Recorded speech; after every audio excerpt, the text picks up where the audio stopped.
Hey, everybody. Welcome to Thursday's Encouragement. I know it's been a couple weeks since I did that. I'm trying something new, but it's kind of, I got to get there, right? Anyway, we talked about the armor of God and what the armor of God meant. And I want to just talk more about the armor of God in the category of arming up. You know what I'm saying? You got to have that armor on. Now, you may think that. You might be thinking, what is armor up? What does this mean? This means that we should put on the full the full armor of God. As Paul begins to tell us from a heavily guarded jail cell, the apostle Paul wrote this letter of encouragement to the church in Ephesus. It's no wonder that he used the image of a soldier to illustrate his type of protection, the spiritual army that he has required to stand against the attacks of Satan. Over the next few weeks, we will look at and gear what we need to do as we armor up as followers of Jesus Christ. Uh, Ephesians 6:14 and 15 says this: Stand firm then with the belt of truth buckled around your waist, with the breastplate of righteousness in place, and your feet guarded with the readiness that comes from the gospel of peace. In addition to all this, take up the shield of faith with which you can extinguish all the flaming arrows of the evil one. Take the helmet of salvation and the sword of the Spirit, which is the word of God. I love that passage because it really helps us kind of determine what really is Paul talking about. Well, he's talking about there are certain things in our life that can be used, or certain times in our life where we need to be protected by God, protected by the armor. I knew a guy that he said every morning when he woke up, before his feet hit the floor, he prayed for the armor of God to be put on to withstand everything that's happening in the world. And I think that's a great lesson for all of us. Now, this idea of a Roman soldier, right?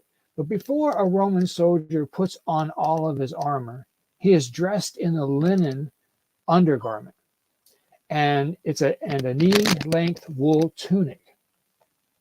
The belt was worn over these garments and was placed to hang other tools, such as a dagger or a sword or a metal apron of some sort, necessary for battle. But before battle began, before engaging in the battle, the soldier would pull up his long tunic and secure it in his belt for added uh, measurements where he can move fast.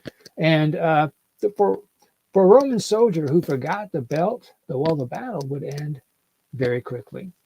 And whether you plan to or not, know this truth: we are at war. Just look around us. Look at the world and itself right now. Just without the lens of news media and all that stuff. Just take a gander of our world. We're in trouble, and we need to make sure that we have the armor of God.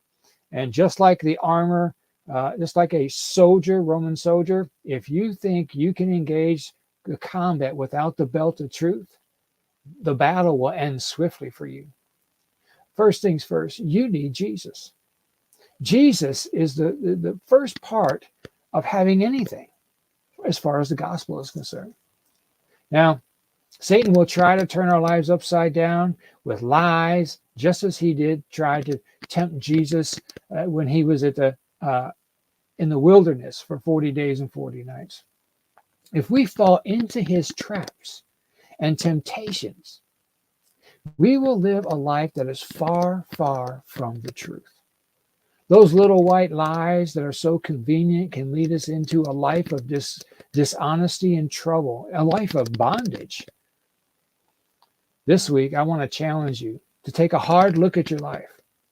Are you wearing the belt of truth? Do you wear it everywhere that you go, or do you slip it on and off while driving or working, etc.?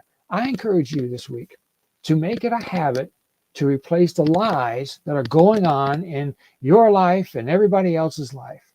And I just want to encourage you to do that. Replace those lies with the belt of truth, the belt of Jesus. Armor up and break free from the bondage that you are in. Well, that's Thursday's encouragement. And we're glad that you guys are seeing this today. If you like it, give a thumbs up, and we'll talk to you next Thursday.